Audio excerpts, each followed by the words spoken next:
Yeah, I'm gonna be on mute because I'm All a. right, I'm gonna go ahead and salute you, right? Um, First and foremost, we want to give all praises to the Most High God, Yahweh, right? And we do so in the name of His Son, who the world ignorantly knows is Jesus, but in the ancient Hebrew is Yahweh Shai, right? And we go by K.O.Y Dallas. My name is Taziathon. Right, go ahead and salute him, brothers. I'm still fun. All praises. Shalom, Akim, Kawhi, Shia, part of K.O.Y. Dallas. All praises to Yahweh, Basham Yahweh Shai. All praises, all praises. Hey, Stephon, go ahead and grab Amos 3 and 2 for me. Okay. If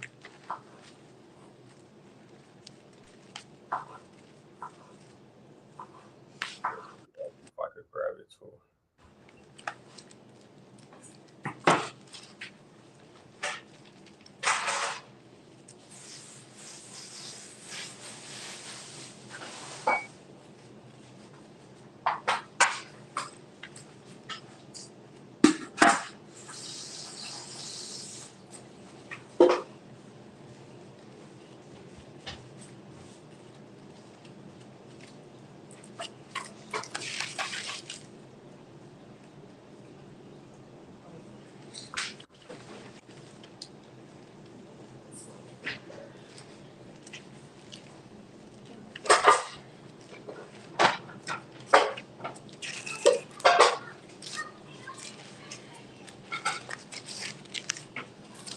All right, let me know when you got it. If you can see it on the screen, you can just read it straight from there.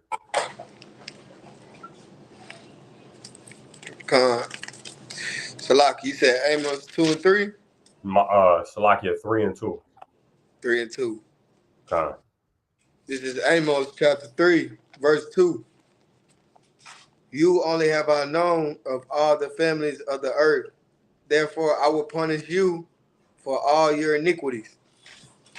And that's one thing that I wanted to touch on because right now, man, we continue to be getting hit with what's called state sanctioned violence, right, and police brutality, right. So we've been going through this for a long time. Now that police officers are required to wear cameras, now that we have social media and everybody has a cell phone, we're seeing it more often. But that doesn't mean that it wasn't, as prevalent, right? It was happening all the time. They were just getting away with the public not being able to see it firsthand, right? But the Most High is saying, right? It's saying right here in Amos that the Most High has only known us, right? So we were those people. We were the chosen people. We are the chosen people, right? That we're given these laws and commandments, and we're going to be punished when we go against it. And that's what we see, right? We see this whole world, right, living in iniquity, living in wickedness, right?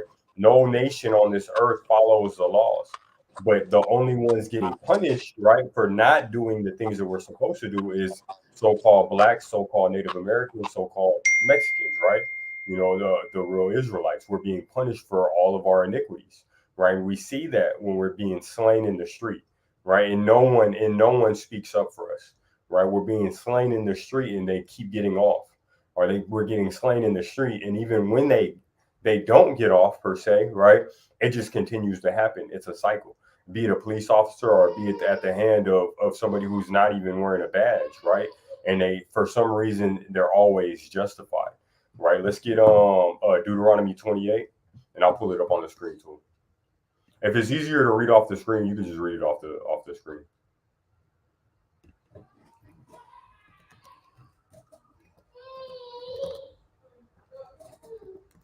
Con. Deuteronomy 28 and verse. Let's get verse 15. Let's start at 15. Okay.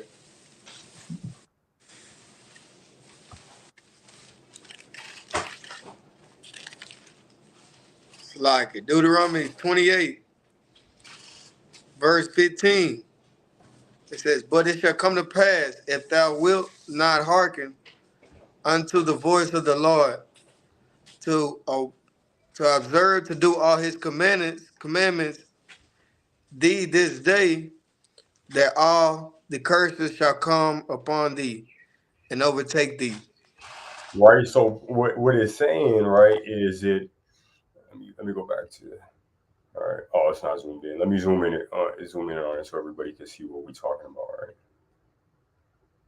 Right. So what it's saying that if we don't listen, right, because he made the covenant, like I said, with our people, right? So if we don't hearken unto the voice of the Lord to observe and do all his commandments, right? So we have these laws, which was our culture, right? Every nation, every people has a certain culture, right? You see them practicing their religions, or we see them practicing or wearing certain things that abide to their culture. Women have a certain etiquette of other cultures, and that's their culture, right? So the laws that we were given from Yahweh, that's our culture, right? The things that we're not supposed to eat, the way that we dress, the distinguishing marks like fringes, gadol, zz, right? These are all of our culture. So it's saying, right, if we don't do the things that we're told, right, we don't observe our culture, right, that we were commanded to, right, all these curses, they're going to come down upon us, right, until we're overtaken. Let's go to Deuteronomy 28 and 49. Con. Salaki. Deuteronomy 28 and 49. The Lord shall bring a nation against thee far from the end of the earth, as swift as the eagle fleeth, a nation whose tongues thou shalt not understand. So I wanted to get an understanding of why we're going through, right, the things that we go through, why we are at a a social status or a social economic status, why we are at the lowest point, why we are allowed to be killed, right? Because if this started, the things that were happening to black people, so-called blacks, so-called Mexicans, and Native Americans were happening to another group. It was happening to Chinese people, with Chinese kids, if elderly Chinese women were getting slain in their home, right? China would be at arms, right, ready to go to war, right? So why I want us to get the understanding of why and who came against us. So right here it says that the Lord brought a nation against thee from afar, against us from afar, right? And a symbol it talks about that eagle. That eagle, that's one symbol that those nations use, right? We still see that symbol in America, right? Because the so-called white man, right, or the Idumean, right? He has this obsession with how the eagle hunts. So he uses it in a lot of his symbology, a lot of his symbolism, right? He uses it in a lot of his, like in the flags, and in Rome they used it, right? Spain used it, right? So we see that in a lot of their symbols, right? It says a nation whose tongue thou shalt not understand, right? So when they came over, they spoke a language we didn't understand, right? And a lot of time they still use the language in a certain way to undermine us, right? Especially when it comes time to go to court, right? And things like that. They still use it to persecute us, right? Keep going. Keep going up. Read 50. Okay. Deuteronomy chapter 28, verse 50. A nation of fierce countenance, which Yeah. shall not regard the person of the old, nor shall favor the young.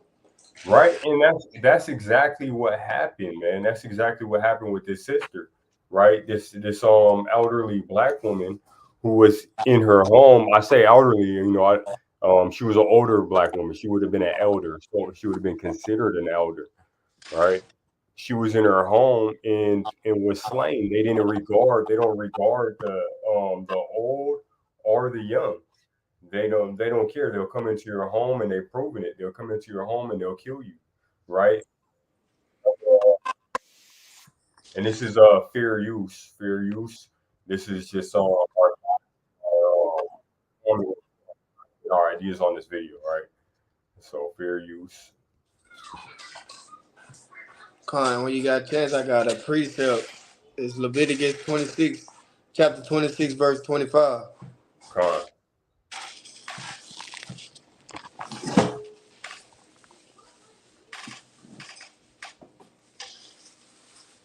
All right, can you hear this? Crown. are angry, but I can tell you our anger goes to one person, and that's Sean Grayson. See, and that's the thing, right? Is our people are always so quick to forgive, right? We want to make sure that they're right. We're not blaming everybody. About it. Blame this man. While taking Massey's information inside, the deputies asked her to turn off the stove, heating up a pot of water. And that's when things take a turn in this video, as you saw. Massey's family is being represented by high-profile civil rights attorney Ben Crump. Right. So we look at that, man. We look at that, and it says that things turn left when she went to turn off the stove, the boiling water on the stove, right? But if you watch the whole interaction, we watch the whole video. Let me see if I can find this video. See if I can find the whole thing. Right. If we watch the whole interaction, it's, man, you can tell that she posed no threat. She didn't do anything or indicate any or have any indications that she was trying to hurt or harm anyone, right? And it somehow just led to her demise. Right? You know what? No, I'm not going to pull it up. All right. But, I think we as a community, we're forced to see Black trauma way too much. We're forced to see our people dying way too much, right? So I think for the most part, we've seen the video. We see that she goes to the stove to turn it off after the officer is like, hey, he makes a remark about the water boiling, right? So she goes over there to turn it off, and then he says something, and she was like, I rebuke you in the name of Jesus, right? And then after that, he, that demon in him, right, that devil in him, is agitated, and the first thing he thought to do was to take her life, right? I'll shoot you in the face right now, right? That's sick. That's sick. And let's see. Matter of fact, I want to pull. Oh, you got a preset, Malak? Yeah, preset. Let's go touch bases on when it says when you go against my commandments.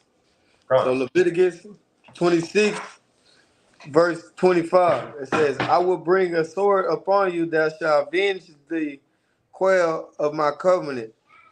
And when ye are gathered together within your cities, I will send pestilence among you, and ye shall be delivered into the hands of your enemies. And you shall be delivered into the hands of your enemies. And that goes, that, like you said, right along with the curses. You want to add something to that? Go ahead, King. Basically, like you were saying, as the Israelites, we got a way of life we need to live, and it's through the laws and the covenants. And once we go against those, we go against God, and that's when he put us in the hands of our enemy, and we're going through what we're going through now. Exactly. Let's go to Deuteronomy 28 and let's jump down to 65.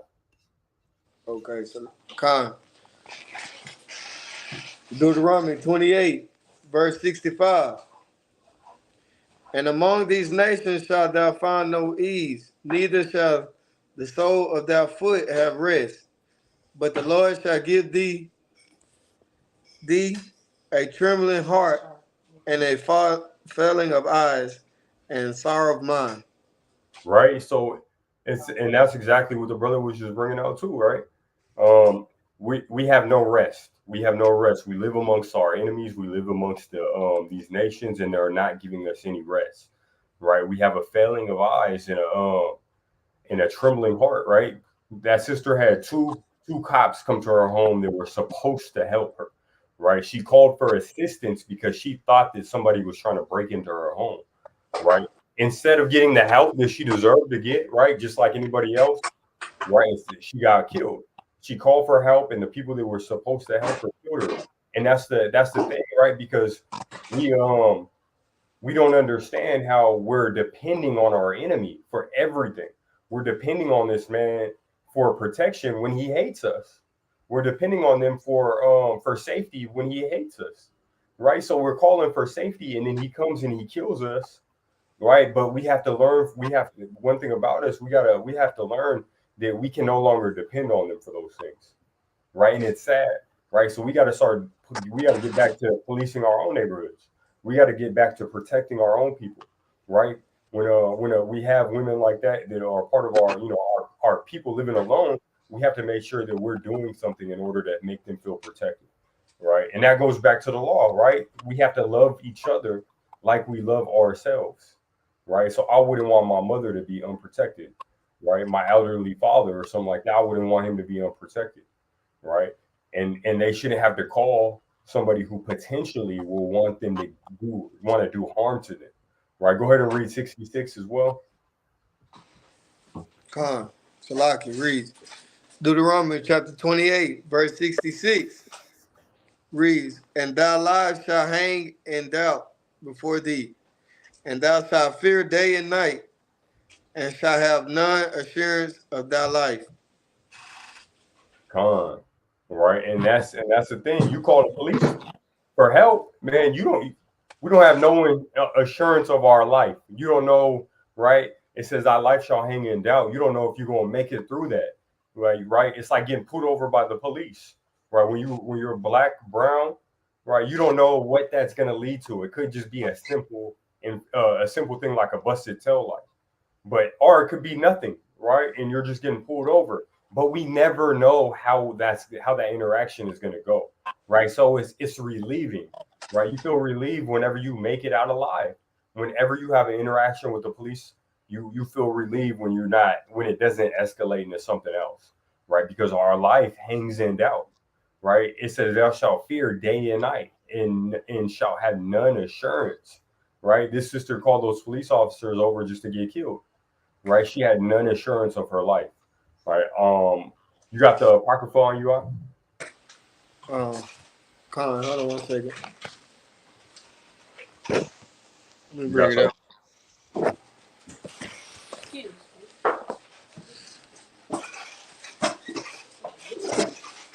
Where we going in it? Let's go to Ecclesiasticus 6 and 5.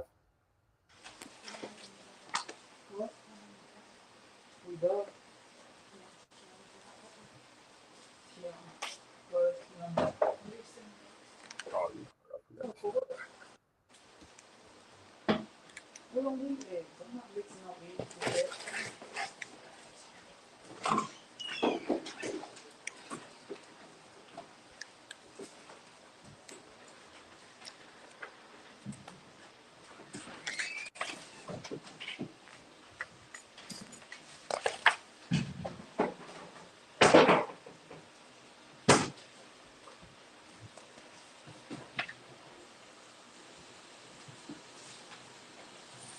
my bad. 6 and 13, not 6 and 5.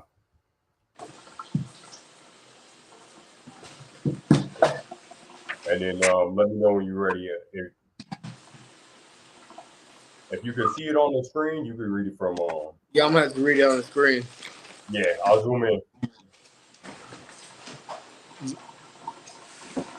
Separate Khan, Ecclesiasticus Yeah, con. 6, chapter 6, verse 13. Separate thyself from thy enemy and take heed of thy friends. Right, and that right, that's the time we're in, right? We're at a time where we need to identify who are our friends and who are our enemies, right? And we have to separate ourselves.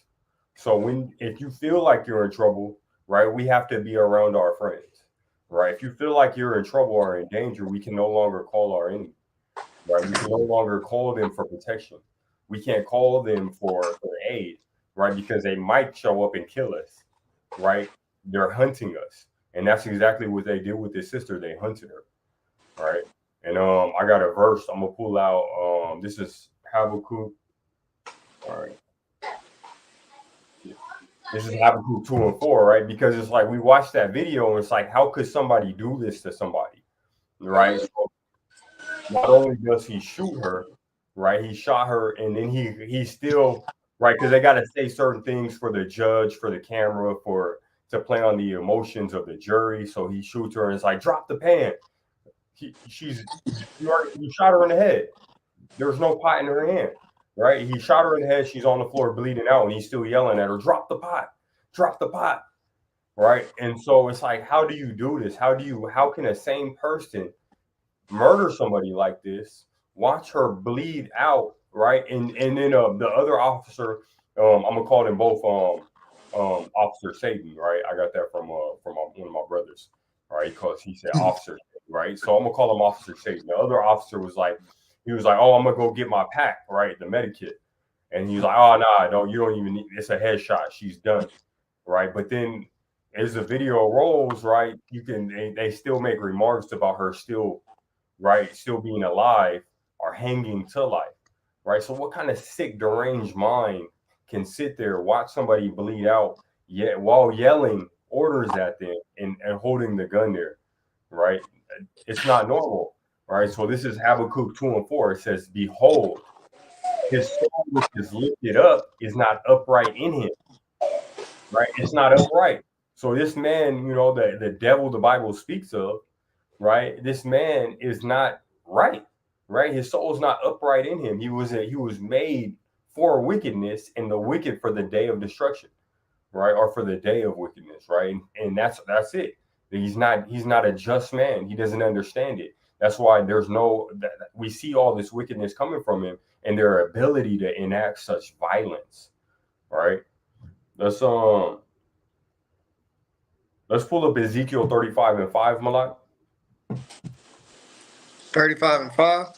Yeah, because this is and I want to talk about, right, because we continue to see this, right? We have so many cases of police brutality, right? Like I said, they don't regard the young or the old, right? I don't know if you guys, well, I'm pretty sure you guys remember Tamir Rice, who was an 11-year-old boy who was shot dead at a park, right? And when that footage came out, the police officer drove up the grass, right, onto the sidewalk, past the sidewalk, onto the grass to where young Tamir was playing, right, and then jumped out of the car like he was in a action movie, right, and 3 seconds after he jumped out the car, he emptied his clip on this 11-year-old boy, right, and that's the thing, they don't regard the young or the old, right, so and this is, like I said, this is a long history they got with us. This is a long history of violence, right?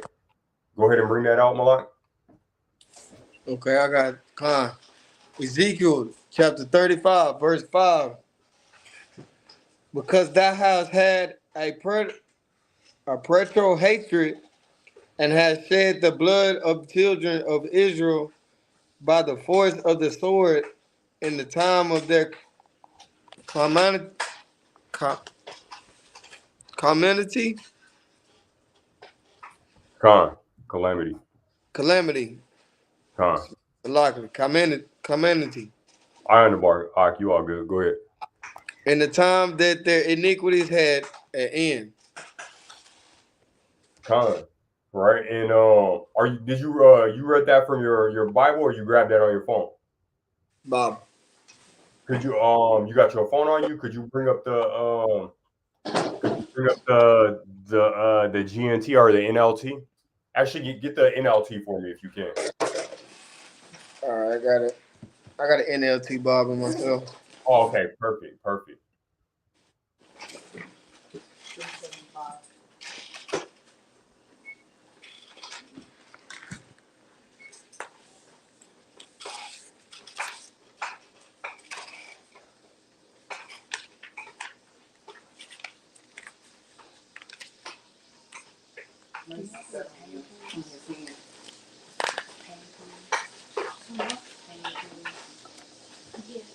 Con. We got Ezekiel chapter 35, verse 5. Because you harbored and answered hostility and delivered the Israelites over the sword at the time of their calamity, Khan. the time their punishment reached its climax. Con. So we see right there, and I wanted to get it in both versions so we could get a good understanding of it, right? It says because thou hast had perpetual. Perpetual means everlasting, right? Continual, right? Their hatred for Israel hasn't ended, right? And so it's been since the beginning. They've hated us. They got this perpetual, right? This everlasting hate for us, right? And they hate us. They hate us for reasons that are like man, they hate us for. I mean, originally it was they Esau sold his birthright, right, and then gave away his blessing, right. So they've hated us since the beginning, and now they hate us for reasons like, oh, because we're better athletes. We have, I don't know, more inventions. We're the best at everything we do. So it's like an envy. They hate us for the things that we have. They hate us for the natural gifts and talents, the way that we look, right? Well, and on the other hand, it's like the reason we have a disdain for them, but our disdain is built from violence because they murder us in the streets, right? And for the most part, we are so forgiving. Our people as a whole, we forgive them for everything, right? So immediately after they've murdered somebody, you got the family of the victim that will go on television and be like, "Hey, well, I don't want us to hate that. I want us to forgive." Right, and then, or even to the point where I forgive them already for what they did. Right, no, no. I mean, vengeance is of the Lord's, and eventually He's going to enact that vengeance through us. He's going to allow Jacob to be a part of that vengeance. What a mighty day that will be, right? But because Esau has had this everlasting hatred for us, right? Every chance he gets, he's going to try to kill us. He's going to try to slay us, right? Right. So that, like my brother was saying, it says your eternal hatred for the people of Israel led you to butcher them, right? To butcher us. And that's what we see, right? When one of our elders is killed in her own home, butchered, right? When we have children, right, that are 11-year-old Tamir Rice who was killed, butchered, right? When we had Eric Garner who was choked out on camera, right, by butchers, right? George Floyd who was knelt on until he couldn't breathe, until he was suffocated, butchered. Mike Brown, who was followed home and killed, right? Shot in the back, butchered, right? They were because of that continual hatred they have for us, right? Let's go to 2 Corinthians 4:4, Malak.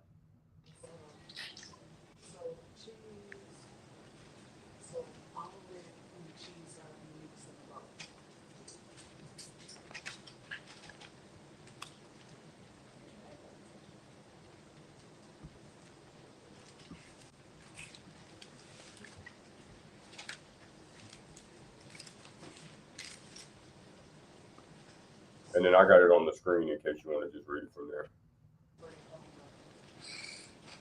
2 Corinthians chapter 4, verse 4. In whom the God of this world hath blinded the minds of them which believe not. Right? And so, and who is the God of this world, right? If we go into the I got the GNT up too, or the New Living Translation, it says Satan, right? Who is the God of this world, right? That though this world is given over to the wicked, right? And so we see who rules it, right? So who is in charge of this wickedness right now, right? He has blinded the minds of them that believe not. So that's why we have so many people that are like, oh well, we got to see the whole case. We got to see the whole video. I got to get more context, right? We literally watched a murder on video, and they were like, well, maybe she deserved it, right? Oh, she didn't have the pot in her hand, then she wouldn't have been a threat. If she would have listened, if she would have took orders, right? That's what they say. They will continue that, right? Because the God of this world, Satan, has blinded the minds of them that believe not. So for both our people, right, and then Esau, he speaks corruptly concerning oppression. He speaks wickedly concerning oppression, right? So whenever any opportunity they get when it comes to oppression, of course they're going to say, "Oh, well, it wasn't us; it was our ancestors, or it's you guys' fault," right? They'll blame us for everything that they've done. Oh, it's her fault. She had the pot in her hand. It's Tamir's fault. He had a toy gun, right? Oh, it was Mike Brown's fault. He shouldn't have ran, right? Oh, it was George Floyd's fault. He should have. I don't even know the excuse they could use for that one, but they use plenty, right? Oh, he resisted, right? That's their go-to, right? If there's no clear cut, it was resisted. He didn't take verbal orders, so he deserved it. He deserved what he got, right? But I mean, the God of this world, he's wicked, just like Yahweh Shai has a chosen people, right? So does Satan, right? So, and who is the God of this world? Who is the ruler of this world right now, right? Is the white man the devil speaks of, right? That's why we see him in the position of power that he's in. He's been allowed to rule for a time, right? And when the wicked are in rulership, the people mourn.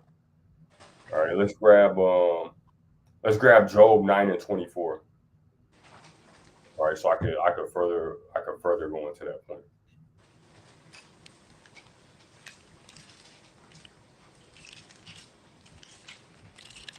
Con.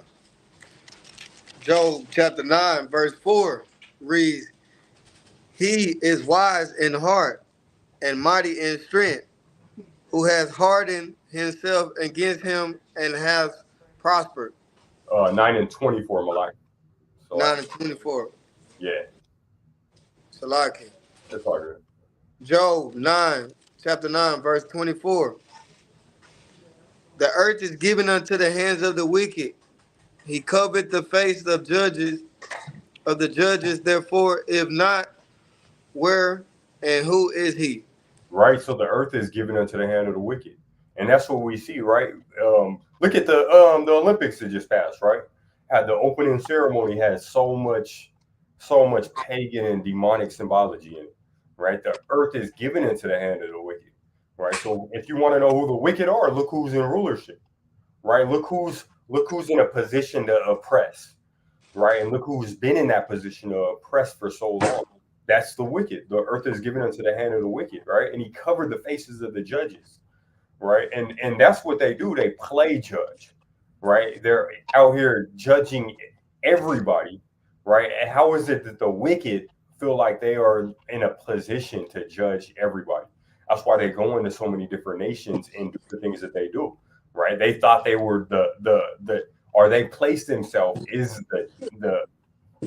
the judge of what is right and what is wrong. That's why when they killed Gaddafi, right? They went in there and they placed themselves in other people's business and was like, you know what, this place needs our democracy, right? This place needs another ruler because they're not following the America's standard, America's guideline, right? The earth is given unto the hand of the wicked, right? And those judges they'll continue to judge it wickedly as long as the earth is in their hand, right? But there's only one way we're getting out of this. There's only one way that we're gonna actually end this oppression. We're gonna end the murder, the rape, the robbery of so-called blacks, Native Americans, and Hispanics, right? Go ahead and grab Baruch. Baruch 4:25 for me, Malak. You know what? I'll put it up on the screen because it's in a apocrypha. Yeah.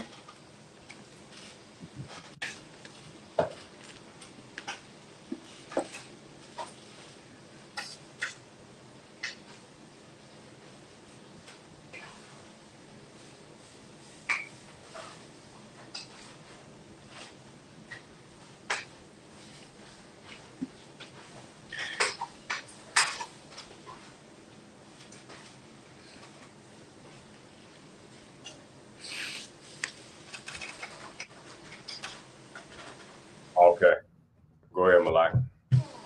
Khan. This is the book of Baruch, chapter 4, verse 25. My children, suffer patiently the wrath that is come upon you from God, from thine enemy hath persecuted thee. But surely thou shalt see his destruction and shalt tread upon his neck. Tread upon his neck. Salaki. Con, and so that's what we're doing now, man. We're trying to endure, right? It says, "Suffer patiently the wrath that has come upon you from Yahweh," right? And we're continue to be persecuted, right? But we have to endure unto the end, right? And that vengeance is of the Lord's, right? That vengeance, right? He'll come back in time, right? He'll tread that winepress, right? And man, I pray that our brothers too are a part of that number that is allowed to be the instrument of his vengeance, right? The instrument upon these wicked nations, right? Um, let me grab a few more, Malak. You got anything you want to add?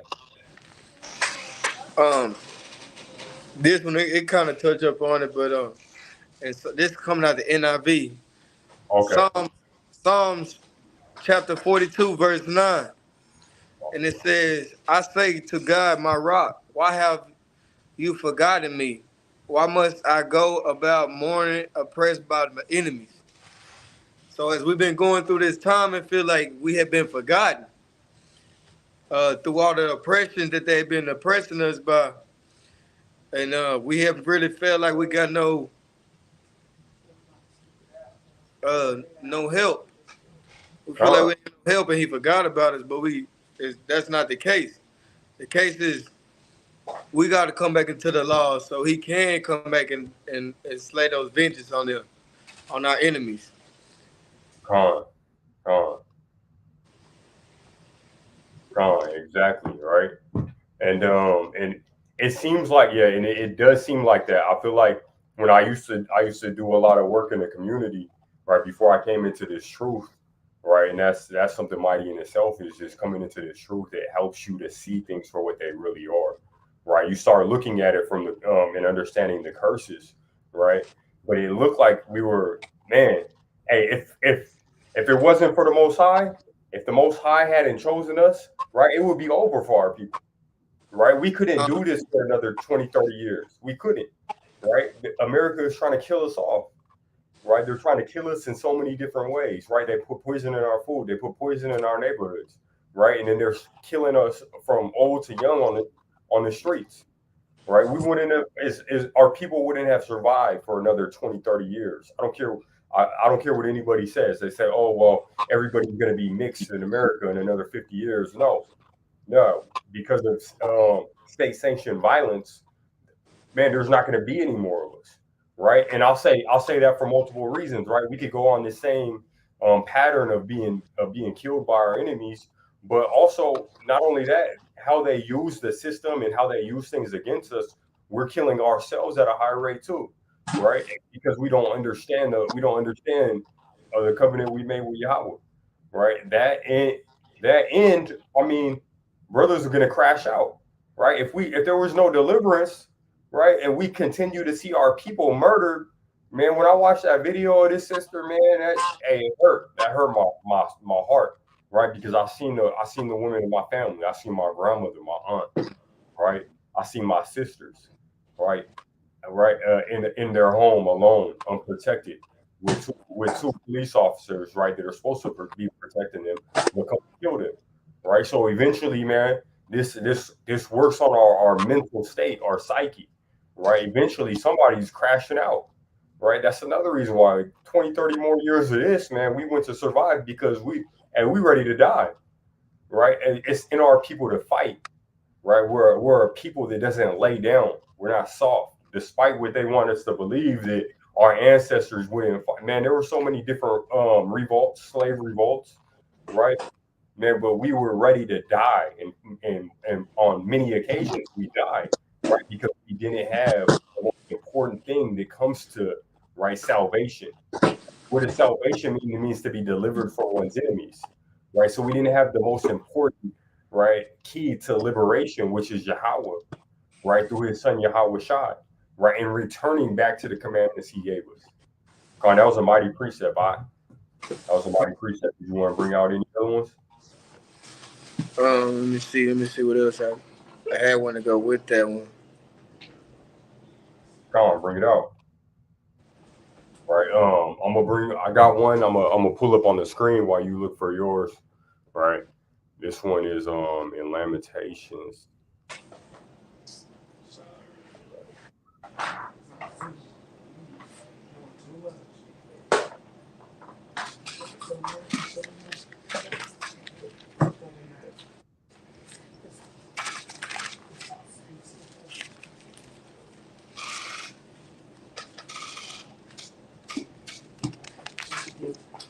Right, and this is like my brother said. Like it seemed like with that scripture when he brought out that precept. Right, he said it feels like we've been abandoned. Right, this is Lamentations 4:18. They hunt our steps.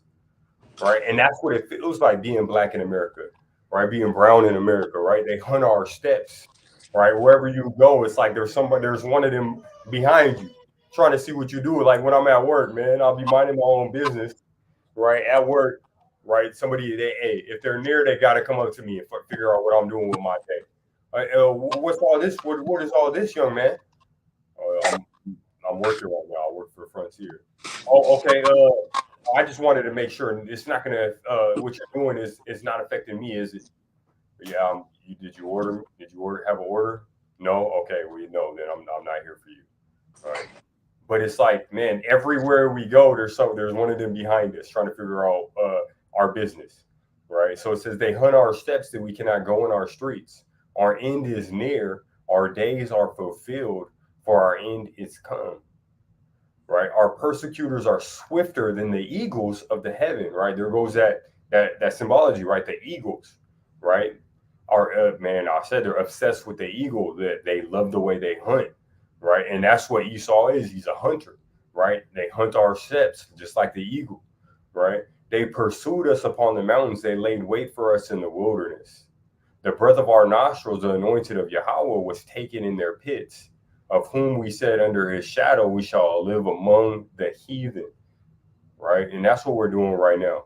We're living among the heathen, right? And we're being hunted by them. Right? They hate everything that we do. And as we come into this time where knowledge is increasing, we have this opportunity to return to God. And they hate to see it. Right? And, hey, before time, man, as soon as coming where we won't be able to teach like we are now. Right? We'll go out in the street and you'll bring out a scripture, and then they'll say you're anti-Semitic, right? Or they'll say that you're teaching hate, right? When I say that, man, teaching our people is the greatest form of love. All right, you got that? Con. Um, I got a precept to go with the last one I just went with to Come, give, bring it to on. give you know what I'm saying, to give us hope and give us like an instruction. But it's Exodus chapter 22, verse 23. I mean, Salaki. Exodus verse Exodus chapter 23, verse 22. And it reads, "But if thou shalt indeed obey his voice and do all that I spake, then I will be an enemy unto thine enemies and adversary unto thine adversaries." Man, right? So it says, I will be an enemy unto your enemies, right? And we Con, know that, man, there's only one people that God professes his love for in the Bible, right?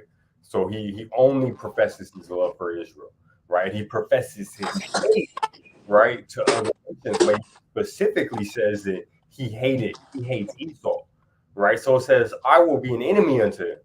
I will be an enemy unto everybody who rose up against you, right?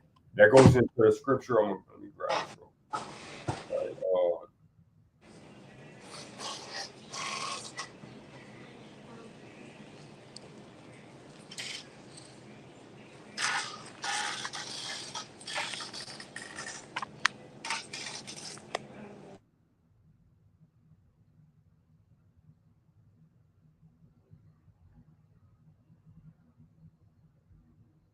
Right? This is Psalms 83 and 3, right? They have taken crafty counsel against thy people and consulted against thy hidden ones, right? And that goes into that, right? They, the heathen has taken crafty counsel against us, right? So it says, then they will be an enemy, then I will be an enemy unto thine enemies. And who's thine enemies, right? Every nation that has taken crafty counsel, every nation that's had a hand in our destruction, right? Every nation that's had a hand in our captivity and our demise, right, is the enemies not only to us, but is the enemy of God, right? And it says an adversary, just to drive it home, and an adversary, right, unto thy adversary, right? So that means that they're going to be adverse to each other, right? So if I got a boxing match coming up, right, the person that I'm fighting is my adversary. He's adverse to me because his goal is to win, right? And he can only win, right, at my demise or at me losing, right? We both can't win, right? We both can't win. So our goals are adverse, right? And that's what it's saying right here, right? He will be an adversary, right? Adverse to our adversaries, to everyone who is adverse to us, right? Calm, like that's what con. I. Right. Let's go back to Deuteronomy 28.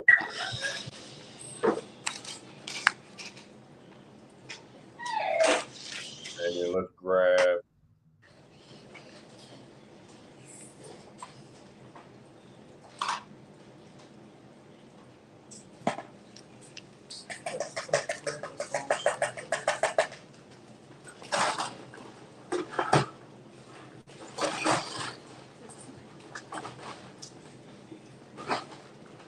Yeah, sure. Actually, you go, pull up Deuteronomy 30 for me, King. 30 and verse 1. Yeah. Con. Deuteronomy chapter 30, verse 1. Hold it real quick. Hold it real quick. Let me Okay, see. okay. Pull something for you, and then I'll let you know.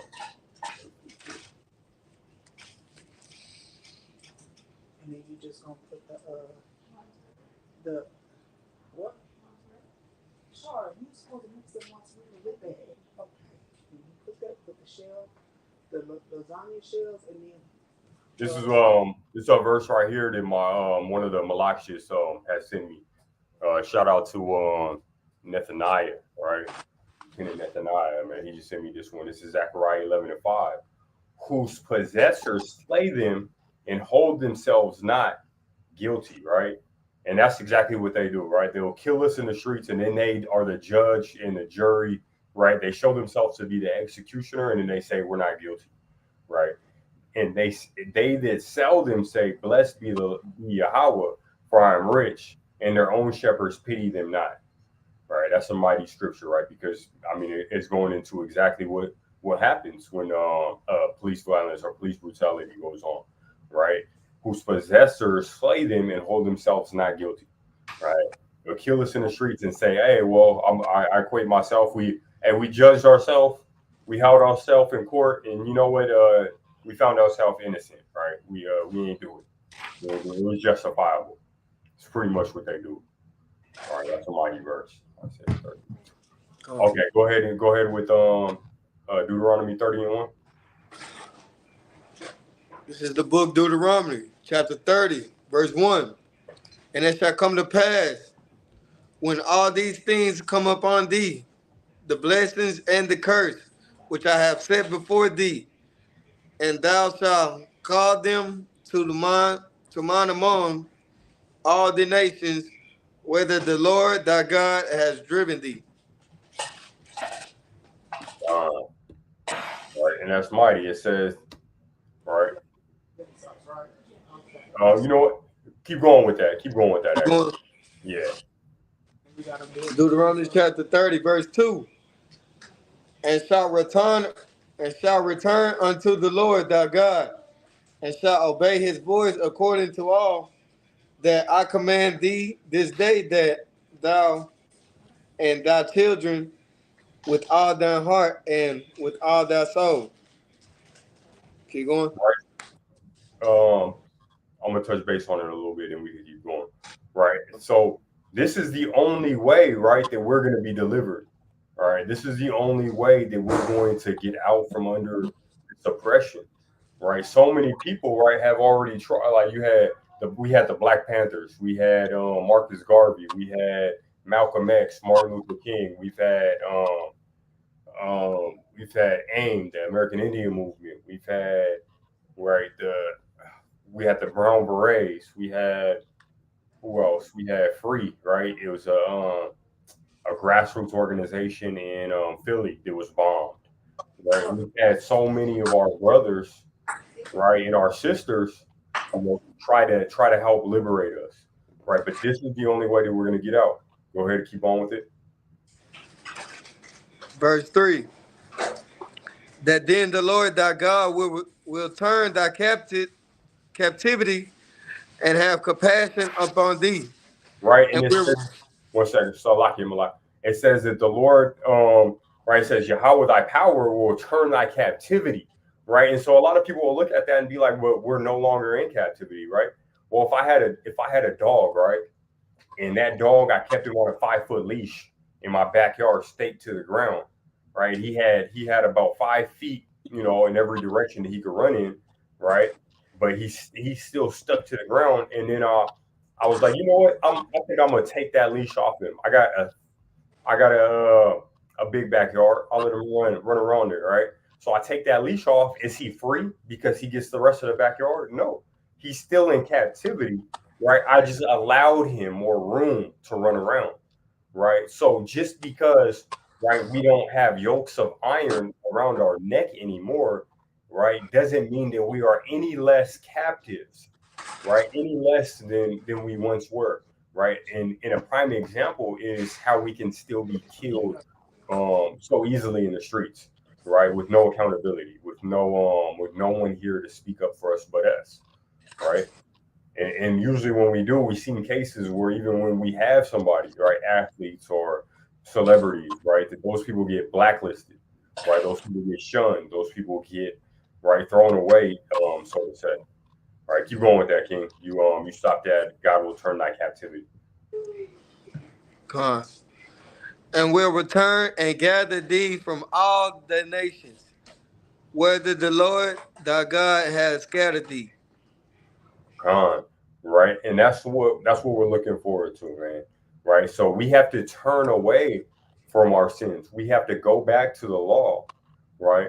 We have to, I mean, we've already experienced the curses, right? We experienced the right, it says, and it shall come to pass when all these things come upon thee, the blessing and the curse, right? Right. And right now, like I said, knowledge is increasing at the end at these last times, right? So we are calling it to mind, right? We see our brothers in the streets. We hear it all the time. Our brothers are out there and they're giving us this message, right, to return. All right, I got a verse for that too.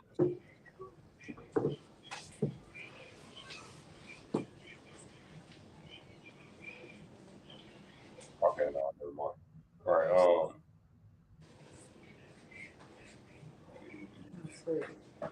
right, yeah, right. So it's at that time where we have our brothers that are out there giving us this message, man, right? Um, the Bible says to cry aloud, spare not. So everybody has an opportunity, right? Everybody's going to hear this message, right? Every Jake has this opportunity to return to the law, statutes, and commandments, right? So that we can be delivered out of this oppression. So we can be delivered out of this captivity. So there won't be any more, right, Mike Browns, um, uh, any more of our people, right? Children, elders, and anything in between getting murdered in the streets, right? Like I said, it's tragic what happened to our sister Sonia, right? It's tragic how those police officers went into her home, made her pretty much feel, in a sense, some kind of safety, and then killed her, right? Cold blooded. Right, but we have to meet our end of the bargain so that Yahweh can deliver us from this captivity. Right. And with that, I yield. Brother, you have anything you wanted to add before we sit down? Nah, Malak. Right. And so it's important, right, that we not only have that understanding of who we are, right, and these curses show who we are, right. If we do the studying, right, if we're adamant about read the research, we can find out easily, right, who we are and what we have to do. Right. So it's knowing is one thing. Now we have to put it into effect. Now we have to turn away from wickedness. Now we got to turn away from eating shrimp, crab, and lobster. We got to turn away from eating pork. We got to stop shaving our beards. We got to stop lusting after each other's women or each other's wives. We got to stop having that hateful eye for each other because no one's going to protect us like us. No one's going to stand for us like us. Right. So we have to stop hating each other. Right. We have to start loving each other like we're commanded to. We got to return back to the law, statutes, and commandments so that we can be delivered out of this heathen, so we can be delivered out of this, the destruction. The destruction is foretold to come to Babylon, right? Right, or America, which is spiritually Babylon. Right. So I want to give all praises again to Yahweh, right, through His Son, who white supremacy renamed or transliterated into Jesus, but whose real name, right, is Yahweh Shai. Kahala Yahweh, Bashem Yahweh Shai. I want to say Kwam Yasharala. Kwame Yasharala.